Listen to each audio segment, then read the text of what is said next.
पहले ओस्टवाल्ड विधि द्वारा किया गया था। आज उसका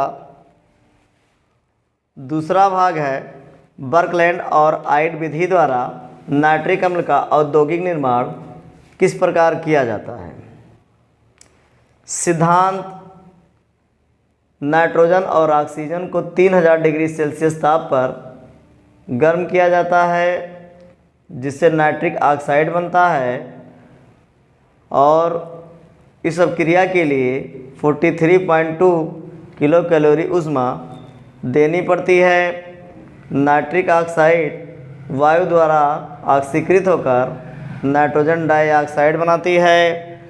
नाइट्रोजन डाइऑक्साइड जल से अभिक्रिया करके तरल नाइट्रिक अम्ल का निर्माण करता है। सिद्धांत एक बार और देख लें। नाइट्रोजन और ऑक्सीजन 3000 डिग्री सेल्सियस ताप पर अभिक्रिया करके नाइट्रिक ऑक्साइड बनाते हैं। इस अभिक्रिया में 43.2 किलो कैलोरी ऊष्मा देनी पड़ती है। नाइट्रिक ऑक्साइड वायु से अभिक्रिया करके नाइट्रोजन डाइऑक्साइड बनाता है। नाइट्रोजन डाइऑक्साइड जल से अभिक्रिया करके तनु नाइट्रिक अम्ल का निर्माण करती है। ये इसकी विधि है।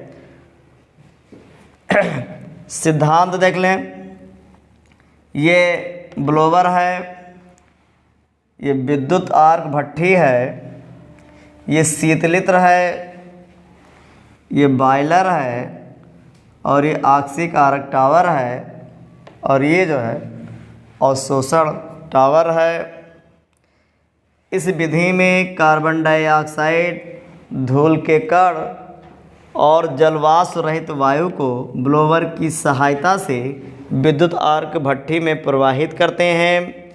विद्युत आर्क भट्ठी में विद्युत आर्क उत्पन्न किया जाता है जिसके कारण इस भट्ठी का ताप 3000 डिग्री सेल्सियस होता है।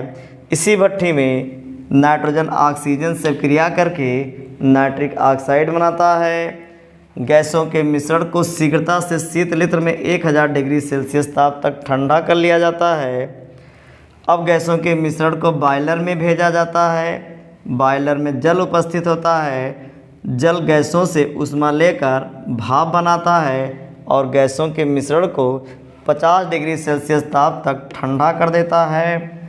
गैसों का मिश्रण ऑक्सीकारक टावर में पहुंचता है जहां नाइट्रिक ऑक्साइड वायु द्वारा ऑक्सीकृत होकर नाइट्रोजन डाइऑक्साइड बनाता है।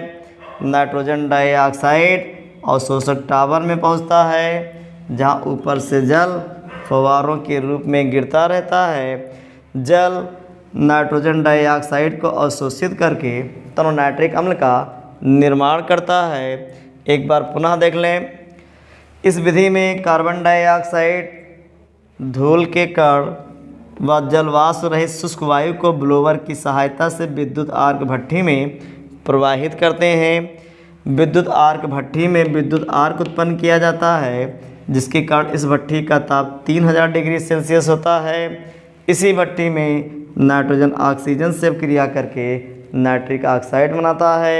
गैसों के मिश्रण को शीतलित्र में शीघ्रता से ठंडा कर लिया जाता है लगभग 1000 डिग्री सेल्सियस ताप तक।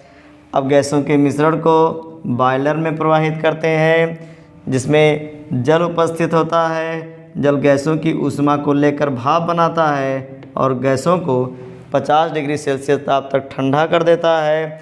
अब गैसों का मिश्रण ऑक्सीकारक टावर में पहुंचता है जहां नाइट्रिक ऑक्साइड वायु द्वारा ऑक्सीकृत होकर नाइट्रोजन डाइऑक्साइड बनाता है।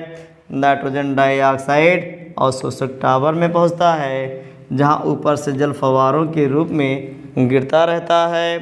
जल नाइट्रोजन डाइऑक्साइड को अवशोषित करके तनु नाइट्रिक अम्ल का निर्माण करता है।